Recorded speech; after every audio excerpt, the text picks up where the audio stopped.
Hello friend, welcome once again. तो friend, कल मेरा मतलब फोर्थ शिफ्ट में मेरा आईबीपीएस क्लार्क का एग्जामिनेशन था। ठीक है, 4 सितंबर फोर्थ शिफ्ट में था।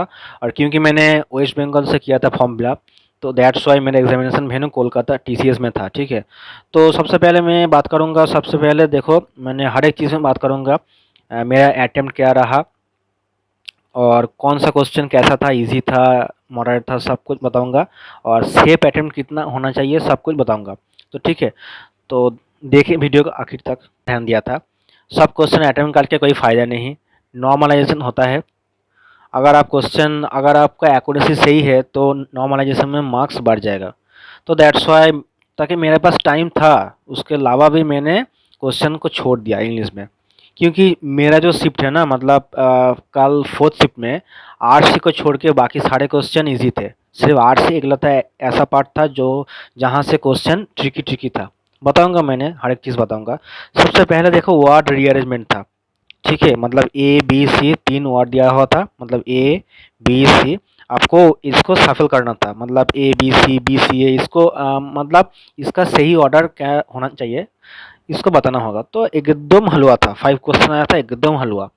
उसके बाद देखो, एरर डिटेक्शन था, 5 क्वेश्चन। एरर डिटेक्शन वो वाला नहीं कि 1 2 3 4 5 सेंटेंस था, सही वाला बताओ, ये वाला नहीं। एक सेंटेंस दिया हुआ था, उसके बाद स्लैश स्लैश ऐसा था, A B C D E था। तो आपको बताना होगा कौन सा सेंटेंस में गलती है। तो इजी था, 5 क्वेश्चन एकदम इजी था। उसके बाद वर्ड यूजेस था, मतलब यहाँ पे एक वर्ड दिया हुआ था और उसके बाद उसके नीचे 3 सेंटेंस था। आपको बताना होगा कौन सा सेंटेंस में इसका सही यूजेस बैठ रहा है। तो एक वर्ड था मीन्स, मेरे को याद है, और एक याद नहीं आ रहा है। अगर आप में से कोई दिया हुआ है तो बताना कमेंट में। 2 क्वेश्चन था, इजी था, ठीक नहीं था। उसके बाद एक क्लोज पैसेज था, 5 क्वेश्चन था, स्टार्टअप लेकर था, ठीक ठाक था लेवल, खूब ज़्यादा ठीक नहीं था, ठीक ठाक था। स्टार्टअप लेकर था, एक 5 क्वेश्चन था। उसके बाद फ्रेज रिप्लेसमेंट था, मतलब यहाँ पे एक फ्रेज था सेंटेंस के बीच में, बोल्ड दिया हुआ था और नीचे 5 ऑप्शन था। तो बताना होगा रिप्लेस होगा, किसके साथ रिप्लेस होगा। तो ये वाला 5 क्वेश्चन था, इजी था। उसके बाद आरसी था, ओलंपिक टॉर्च रिले, इसके बेस्ड एक आरसी था। ये जो आरसी है ना, एकदम ट्रिकी था। यहाँ पे 8 क्वेश्चन था और ये 8 में से 2 क्वेश्चन आया था वर्ड वर्ड वाला, मतलब एक क्वेश्चन था इजी था, एक वर्ड था मेरे को याद नहीं आ रहा है, और बताना था उसका साइनोनिम क्या है। और एक वर्ड था वेंट आउट। वेंट आउट मतलब आरसी में वर्ड दिया हुआ था वेंट आउट, और ऑप्शन में क्या था, ऑप्शन में 5 ऑप्शन में वेंट आउट को लेके एक सेंटेंस था। आपको बताना होगा ये जो आरसी में वेंट आउट का मतलब जो हो रहा है सेंटेंस में, उसका मतलब सेम होना चाहिए। तो कौन सा सेंटेंस में इसका मीनिंग सेम हो गया। तो ट्रिकी था क्वेश्चन, समझ सकते हो आप। उसके बाद आरसी में क्वेश्चन था what can be author said, what can be, इस टाइप का क्वेश्चन था। ट्रू फॉल्स मतलब इजी, मतलब आप देख के तुरंत कर सकते हो, इस टाइप का क्वेश्चन था नहीं। ठीक है, तो ये था इंग्लिश। इंग्लिश थोड़ा आरसी को छोड़ के बाकी सारे इजी था। तो इंग्लिश में अटेम्प्टेड 25 क्वेश्चन। तो आप मैं बात करूँगा क्वांट के लेके। देखो, quant is my strong part, तो दैट्स वाई क्वांट में आई attempted all 35 question with in 18 minute. 18 minute में मैंने सारे क्वेश्चन अटेम्प्ट कर दिया। तो सबसे पहले था सिंप्लीफिकेशन, 15 क्वेश्चन आया था। मिसिंग नंबर सीरीज में 5 क्वेश्चन था, एकदम इजी था, सब हलवा था। डीआई था, टेबुलर 5 क्वेश्चन था, इजी वाला था, एकदम इजी। यहाँ पे टेबल दिया हुआ था, यहाँ 2 साइड डाटा था, याद नहीं है क्या डाटा था, और डायरेक्ट क्वेश्चन था यहाँ से, इजी था एकदम। उसके बाद अरिथमेटिक था, 10 क्वेश्चन इजी आया था, 2 3 क्वेश्चन शायद ट्रिकी थे, बाकी सब क्वेश्चन इजी थे। Quant was easy, quant was easy, according to my perspective quant was easy. ठीक है, तो क्वांट में अटेम्प्टेड 35 क्वेश्चन इन 18 मिनट। उसके बाद बात करते हैं रीजनिंग वाला सेक्शन में। देखो, रीजनिंग में कहानी बहुत कुछ है।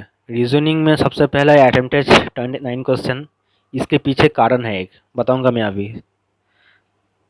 सबसे पहले देखो, इनइक्वालिटी आया था, 3 क्वेश्चन इजी वाला था। ठीक है, उसके बाद देखो सिलोजिज्म था, इजी वाला था, 3 क्वेश्चन था। तो 6 क्वेश्चन हो गया। उसके बाद एक पेयर फॉर्मेशन था, नंबर वाला 1 क्वेश्चन था, मतलब 9 6 4 3 इस टाइप का नंबर था, और आपको बोथ फॉरवर्ड एंड बैकवर्ड दोनों दिख से आपको बताना था कितना पेयर बन रहा है। तो ये था पेयर फॉर्मेशन। उसके बाद अल्फा न्यूमेरिक था, मतलब वहाँ पे नंबर था, अल्फ़ाबेट था और सिंबल था, तीनों चीज़ थी। तो अल्फा न्यूमेरिक से 5 क्वेश्चन आया था। उसके बाद देखो डायरेक्शन था, एक क्वेश्चन, इतना बड़ा डायरेक्शन ड्रॉ करने के बाद सिर्फ और सिर्फ एक क्वेश्चन आया था। ठीक ठाक है, मतलब सारे क्वेश्चन ठीक ठाक रहे, लेवल ठीक ठाक है, टफ नहीं था। उसके बाद देखो आया था पैरेलल रो, मतलब 10%, इस तरीके का था, 1 2 3 4 5, 1 2 3 4 5, मतलब 5% फेसिंग नॉर्थ, 5% फेसिंग साउथ, इस टाइप का था, इजी वाला था। उसके बाद देखो एक सर्कुलर था, ऑल फेसिंग इनसाइड, 8% था, बैठा हुआ था, 5 क्वेश्चन था, इजी वाला था। ठीक है। उसके बाद देखो 7% sitting in a row, all facing north, 5 question था, इजी वाला था। उसके बाद देखो घोटाला पका ये दोनों क्वेश्चन में। सबसे पहले बात करते हैं ब्लड रिलेशन। देखो 29 क्वेश्चन अटेम्प्ट करने के बाद मेरे पास टाइम जो बचा हुआ था, ठीक है, बचा हुआ था 5 मिनट।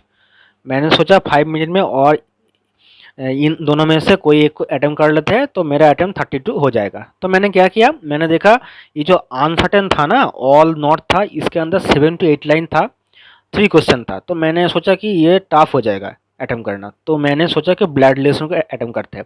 तो मैंने ब्लड रिलेशन को पकड़ा। पकड़ने के बाद क्या हुआ ब्लड रिलेशन का क्वेश्चन था 3 to 4 लाइन, देखने में इजी था, लेकिन इतना ज़्यादा घुमा के दिया हुआ था और इतना ज़्यादा ट्रिकी था, सब कुछ लिंक हो रहा था। लेकिन जब मैंने ब्लड रिलेशन ड्रॉ कर लिया, ड्रॉ करने के बाद मैं जब जा गया ऑप्शन में, देखा कि ऑप्शन में कोई ऑप्शन नहीं मिल रहा है। तो मैंने एक दो टिक करने के बाद फिर उसको क्लियर किया, फिर सॉल्व किया, फिर टिक मारा, नहीं आ रहा है आंसर।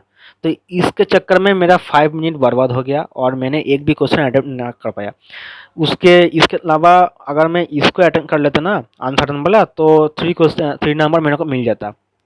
कोई बात नहीं, ब्लैक मतलब बैड लक हो गया, कोई बात नहीं। तो देखो तो ओवरऑल जो मेरा अटेम्प्ट बन रहा है इंग्लिश में 25, क्वांट में 35 और रीजनिंग में 29, तो 9 to 8, तो 89 मेरा ओवरऑल अटेम्प्ट था। कट ऑफ जाएगा 80 के आसपास। अगर आपका अटेम्प्ट 85 प्लस है और विथ एक्यूरेसी, मतलब एक दो क्वेश्चन गलत ठीक है इंग्लिश में, वो भी इंग्लिश में, क्वांट रीजनिंग में सब कुछ सही होना था, सही होना चाहिए। ठीक है। तो अगर आपका अटेम्प्ट 85 प्लस है और एक्यूरेसी भी ठीक ठाक है, तो जनरल कैटेगरी से आपका सिलेक्शन होने का चांस है। ठीक है। तो आप बताना आपका अटेम्प्ट कैसा था, नहीं था। ठीक है। All the very best. और जिनका भी अटेम्प्ट 85 प्लस हो गया, उनके नहीं सोचना चाहिए, मेंस के लिए प्रिपरेशन स्टार्ट कर दो। ये नहीं सोचना चाहिए कि जब रिजल्ट आ जाएगा तब मैं मेंस के लिए प्रिपरेशन करूँगा। टाइम टाइम आपको मिलेगा नहीं, तो अभी से मेंस के लिए प्रिपरेशन स्टार्ट कर दो। जिनका अटेम्प्ट 80-85 प्लस है विथ 100% एक्यूरेसी, स्टार्ट कर दो प्रिपरेशन। All the best.